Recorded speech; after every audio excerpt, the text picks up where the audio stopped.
Hello, Frida Reba Darcy. Hello, world. This is Patricia O'Connor here, and it is another hot winter day in the Bay. I have, it's about 3 o'clock. It's about 75, but that feels really hot because it's been, later on in the summer, 75 will feel like the perfect temperature, but right now that feels a little warm. Also, we're up in the air, so that probably is a little warmer than that. But the trees have been feeling it too. Have watered them early in the morning and then come back and checked on everybody. And some of the guys had to have a second round of water. The Trident Maple forest, the cypress trees, plural. All 3 of the cypress trees, 4 of the cypress trees, the bougainvillea, a couple of the smaller pines.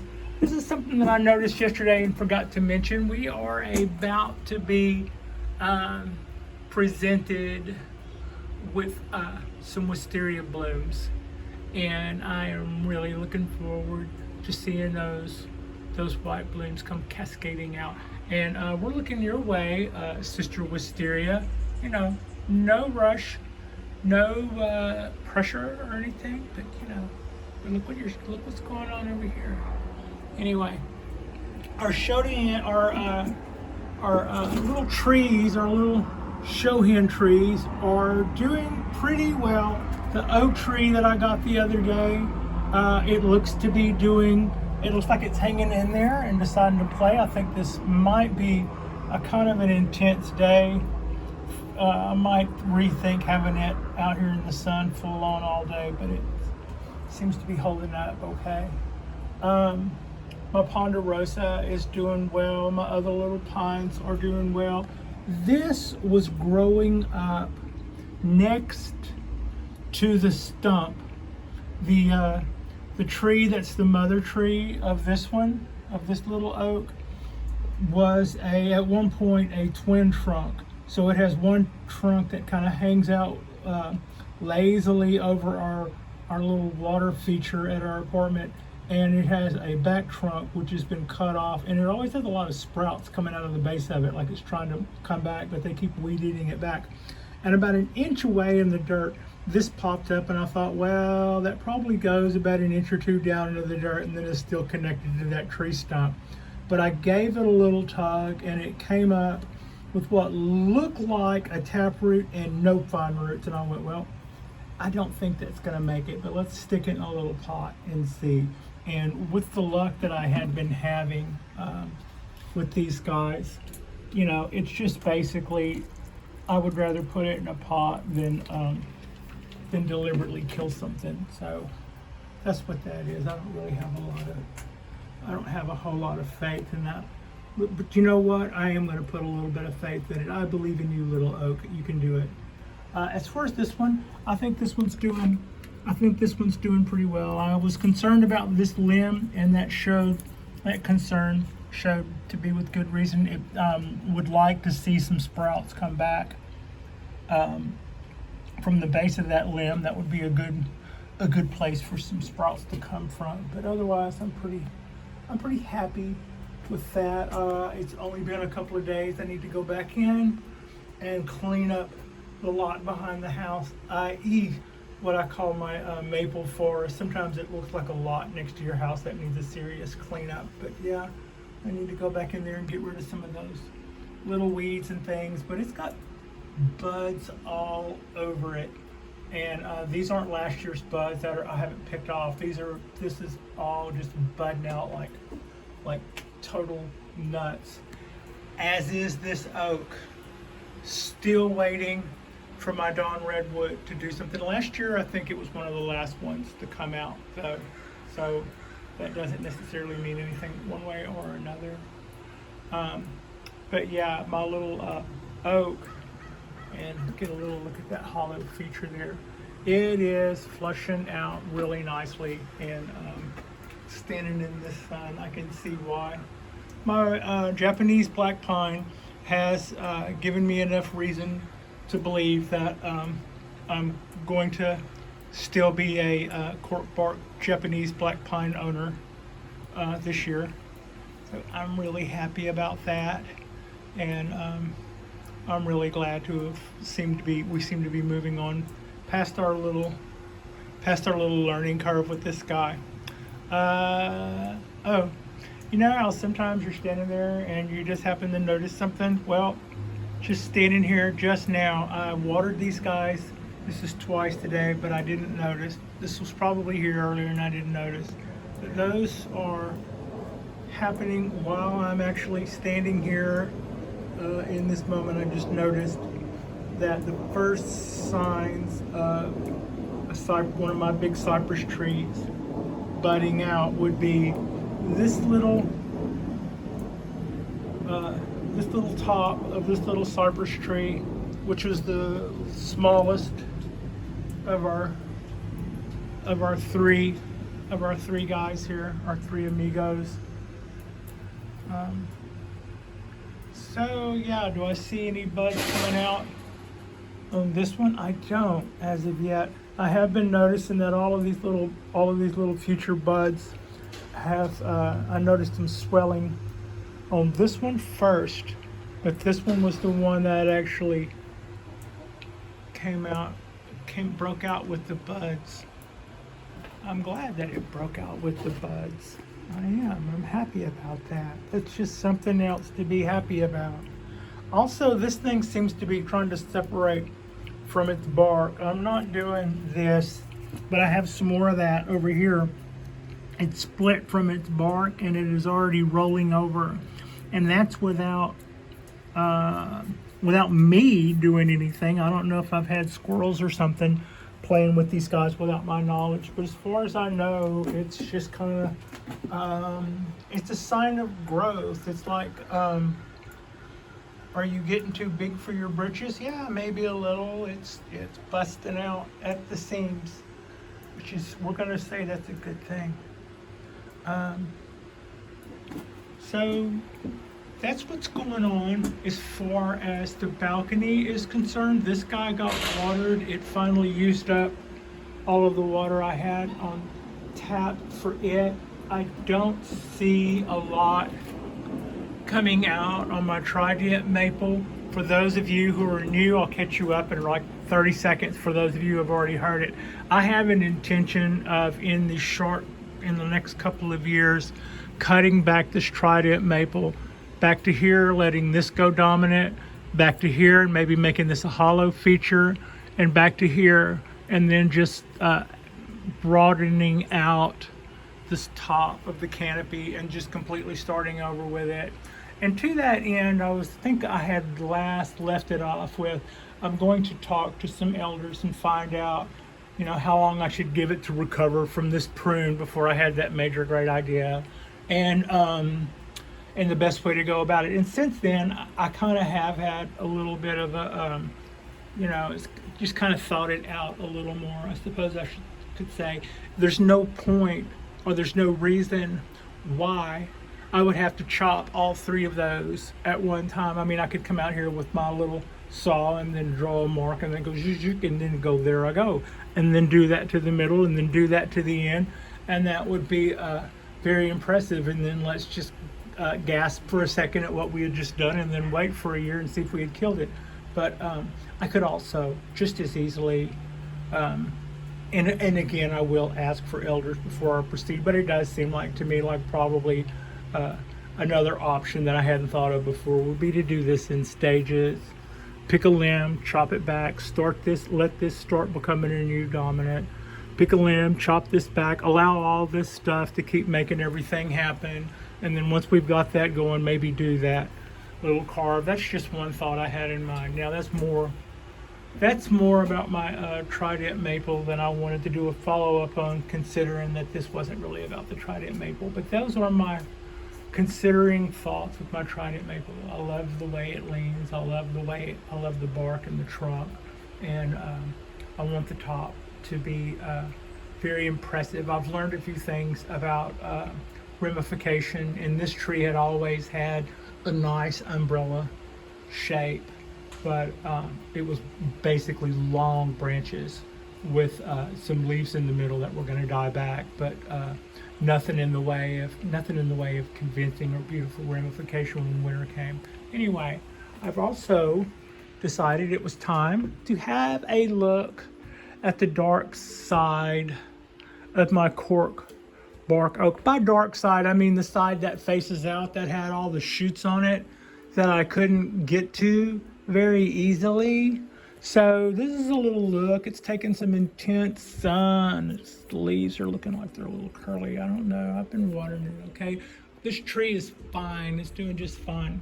Got some new sprouts coming out here, which is going to be great. I'm getting, I was tired of having this was an elbow last year, so the other half of when will this no longer be an elbow is right here. And as you can see, I've got new growth coming out there and there, where I've cut back all of those little ends just a few weeks ago.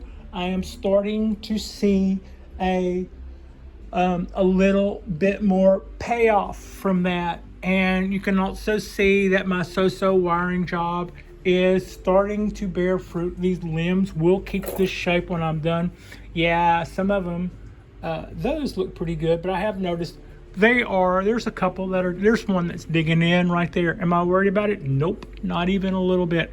I would rather the dadgum branch keep the shape that I put in it with the wire than worry so much about wire marks that I take it off and then have to start all over again, and it straightens itself right back out anyway. I mean, last year I did that and the branches won. They all ended up being straight.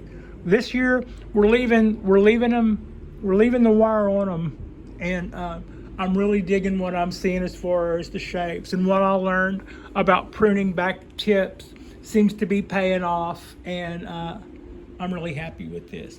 You can see I've been pruning back, like I said, the shoots that have all been on the dark side.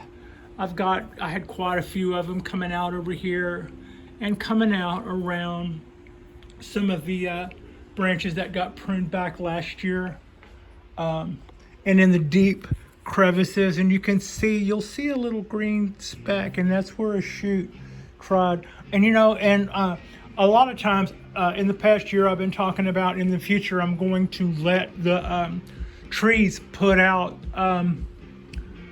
shoots and keep them longer so that they can give back to the tree.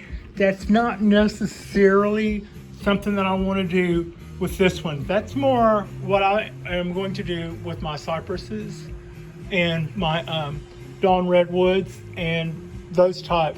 The Cork Bark Oak will pepper itself with the traces of last year's shoots.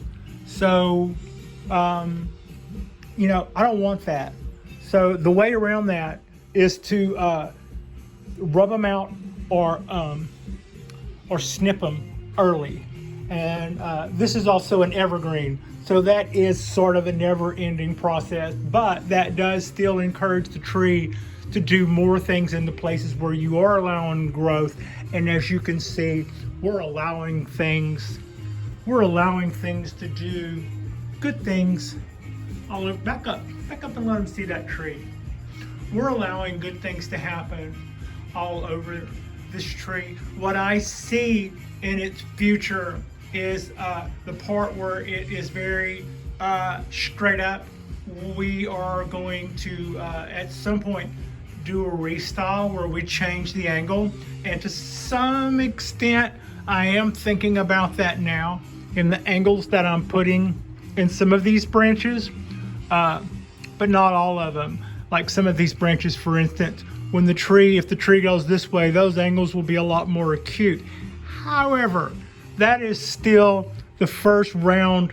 A lot of that stuff that you see are long first branches. They're not secondary or tertiary, and there'll be time for directional changes on the tips of the limbs as we get closer to doing a design change. But basically it's not going to be a huge style change. I'm just going to change the angle. I'm going to take this tree and give it one of those, make that hump at the bottom seem like it's more pronounced, and the high part of that will almost look a little knot-like, and then this back branch on this side will probably have to tip a little more down, and these guys may have to come up a little because they're going to be going down this way a little more. But like I said, this is our first branch, and this is our first branch. There's plenty of time for these guys to become secondary, tertiary, on out, and their movement will reflect the change in design. So that is, I had to bring this guy in to do a little rotate so that I could get all the way around it and prune off all the little things that were popping up all over the place. But speaking of rotate, I don't do enough tree rotation for you guys. Well, some of my trees are a little big for that too, but not all of them. I could probably do the old rotate till we knock a few things off the table or whatever. But man, what a nice looking, that's what you get when you have a Cork Bark Oak. And whereas the Cork Bark Pines are a matter of a very rare affliction happening to a tree, giving it that cork bark name. A cork bark oak is an actual species, and it is an evergreen oak, and it is where they get wine corks. Wine corks come from this bark. They will actually peel the bark off. I'll show you a place where it kind of like makes crevices. So somebody would cut this down, get inside that bark and actually rotate it off, still leaving living tissue underneath that layer so that the tree would survive. You can see how they can sometimes separate, their bark will sometimes separate. That's just a crevice in there.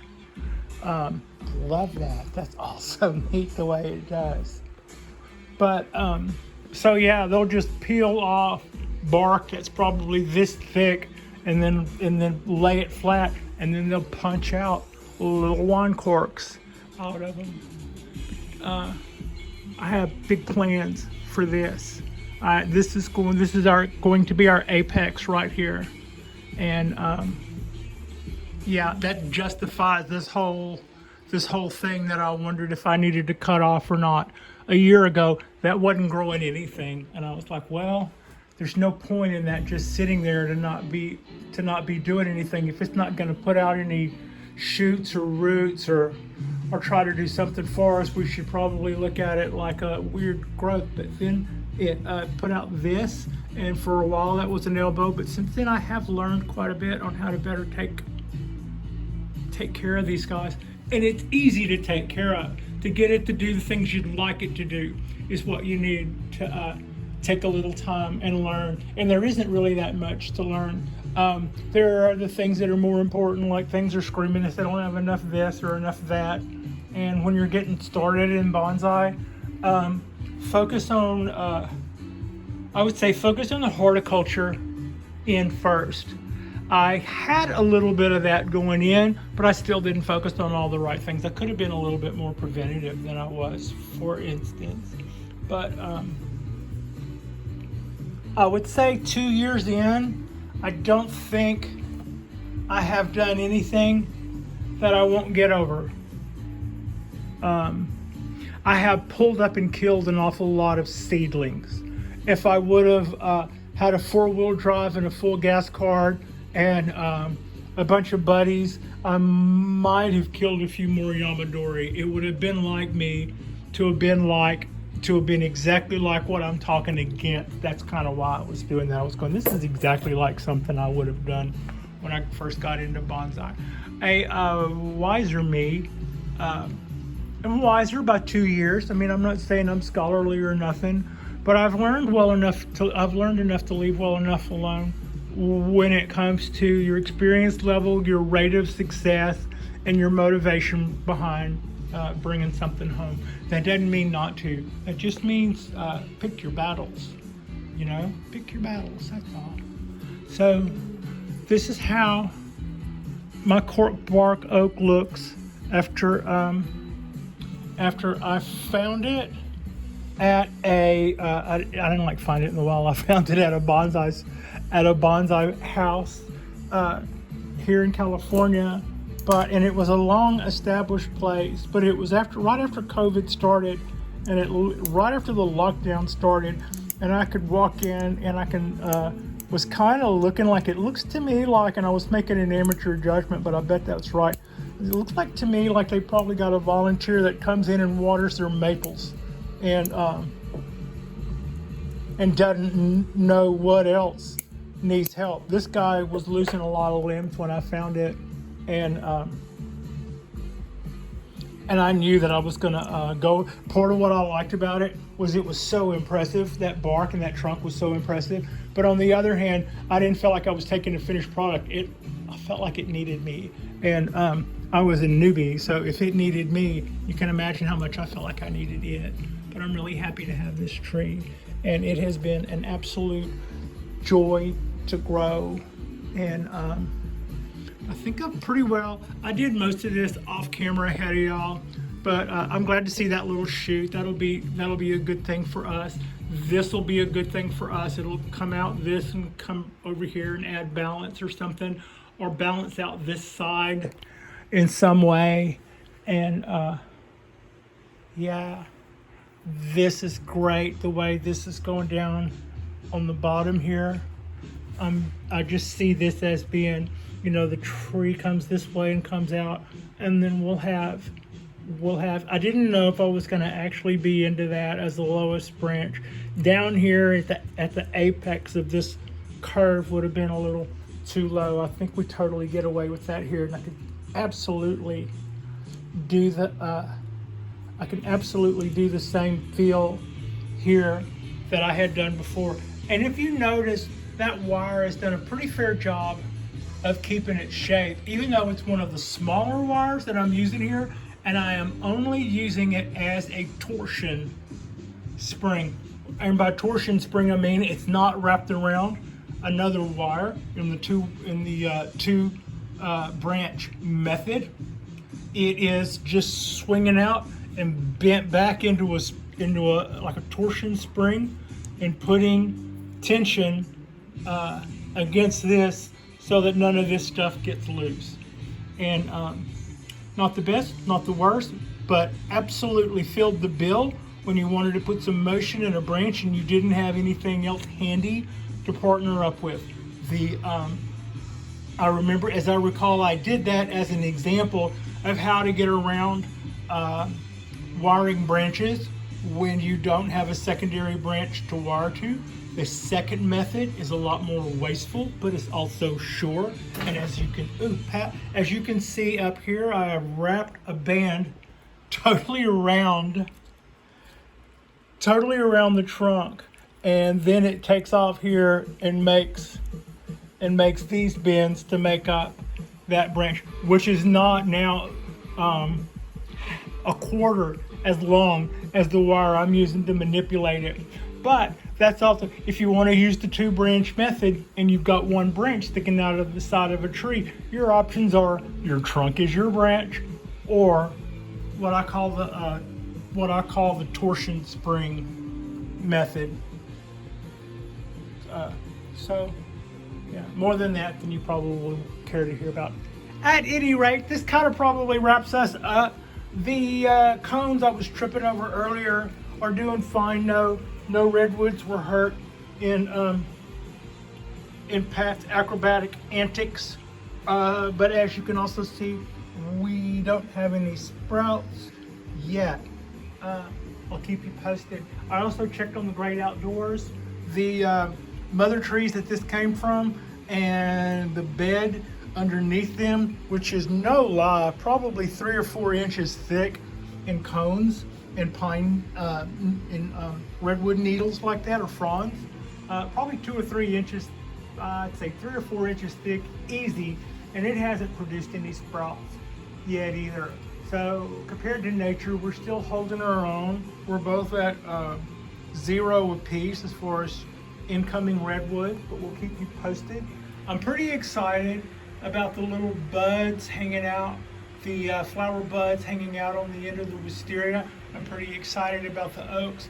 I'm pretty excited about my pine trees recovering to a nice green pine tree shape, and a little less excited about the Dawn Redwood not doing jack squat, but as I recall, it was one of the last ones last year to bring up the rear. And I'm also pretty happy for the guys out at the hot tub who seem to really be enjoying this scorching hot day here in the California Bay. And there is a final look at our Ponderosa. Frida wants me to tell you thank you so much for watching. I concur with that and would also like to thank you so much for watching. And we will do our next drop on Saturday, which will be our weekend drop. And yeah, like I can't say enough, thank you for watching.